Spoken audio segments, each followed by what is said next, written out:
साथ blockchain service provider alchemy ने $250 million की फंडिंग जुटाई है।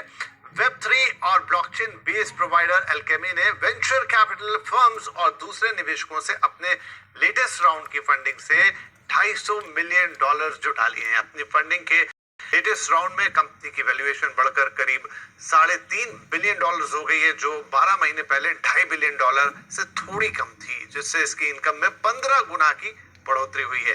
ब्लॉकचेन अब वेब3 का भविष्य होगा। ये दुनिया भर में नई पोस्ट के फॉर्मुलेशन को बढ़ावा देकर दुनिया भर में अपना विस्तार करेगा। और अब आज की दूसरी खबर, डेटा दिखाता है कि मेजर बिटकॉइन माइनर्स और वेल्स अपनी होल्डिंग जारी रखेंगे। बिटकॉइन में बढ़ोतरी को बूस्ट करते हुए बिटकॉइन माइनिंग ऑपरेटर्स और लॉन्ग टर्म होल्डर्स ने इस महीने अपनी होल्डिंग्स को बेचने से इनकार कर दिया है। सैन फ्रांसिस्को स्थित क्रिप्टोकरेंसी एक्सचेंज क्रैकन ने अपने नए अक्टूबर इंटेलिजेंस रिपोर्ट में कहा है कि रियॉट, मैराथन, बिटफार्म्स, एग्रो और हट 8 सहित बड़े माइनर्स ने बाजार में गिरावट के दौरान भी बिटकॉइंस को स्टैक करना जारी रखा है।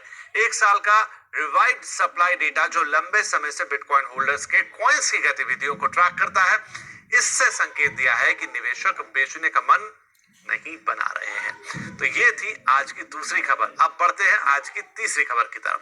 इथेरियम गैस फीस में जून के बाद से 2200% का उछाल आ गया है। जी हाँ, क्रिप्टोमेट्रिक साइट बिटकॉइन फॉर चैट्स के मुताबिक इथेरियम पर औसत लेन देन शुल्क जून में 2200% बढ़कर $51.45 हो गया है। इथेरियम की मांग बढ़ने पर लेन देन शुल्क बढ़ता है। लेन देन शुल्क में उछाल का कारण इथेरियम का बढ़ता ट्रेडिंग वॉल्यूम और ब्लॉकचेन के लेटेस्ट नेटवर्क अपग्रेड से जुड़ी हायर एक्टिविटी है।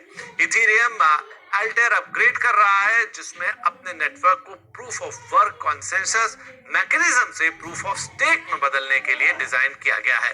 Proof of work consensus mechanism में अधिकांश कंप्यूटिंग पावर वाले माइनर्स सबसे ज्यादा लेन देन वैलिडेट कर रहे हैं और दूसरी तरफ प्रूफ ऑफ स्टेक में माइनर्स ज्यादातर लेन देन को मान्य करते हैं।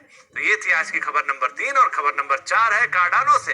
कार्डानो नेटवर्क पर स्टेक्ड एडीए वॉल्यूम रिकॉर्ड ऊंचाई पर पहुंच गया है।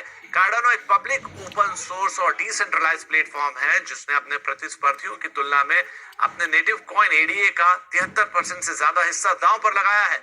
वर्तमान में नेटवर्क के पास 9,21,323 डेलीगेटर्स के पास कुल लगभग 24 बिलियन एडीए की हिस्सेदारी है। इसकी कुल सर्कुलेटिंग सप्लाई 33.26 बिलियन कॉइन्स की है। अपनी प्रभावशाली नई साझेदारी और प्रोजेक्ट के बावजूद कार्डानो ने पिछले हफ्तों में बिटकॉइन का राइजिंग ट्रेंड नहीं दिखाया है, जिसकी वजह से एडीए $2 के आसपास ही रह पाया है। कार्डानो के बाद अब खबर नंबर 5, एनएफटी ट्रेड वॉल्यूम एक तिमाही में 7 गुना बढ़ा है। एनालिटिक प्लेटफॉर्म डेपरेडार की एक रिपोर्ट के मुताबिक नॉन फंजिबल टोकन मार्केट के ट्रेड वॉल्यूम्स में 7 गुना उछाल दर्ज किया गया है, जो 2021 की तीसरी तिमाही में $10 बिलियन से ज्यादा है। उस कार्रवाई का एक महत्वपूर्ण हिस्सा NBA top shot, crypto Punk's और गेमिंग प्लेटफॉर्म एक्सी इन्फिनिटी जैसे हिट से आता है। अब हॉलीवुड की मशहूर हस्तियां, संगीतकार और कलाकार भी डिजिटल कलेक्टिबल्स जारी करके अपनी स्टार बनाने की कोशिश कर रहे हैं। एनएफटी ट्रेड वॉल्यूम 2021 की तीसरी तिमाही में 7 गुना बढ़कर $10 बिलियन हो चुका है। संगीतकारों, कलाकारों जैसी हस्तियां अपनी स्टार अपील को बुलाने की कोशिश लगातार कर रही हैं। आज की अगली खबर है स्क्विड गेम से। जी हाँ, एक फेमस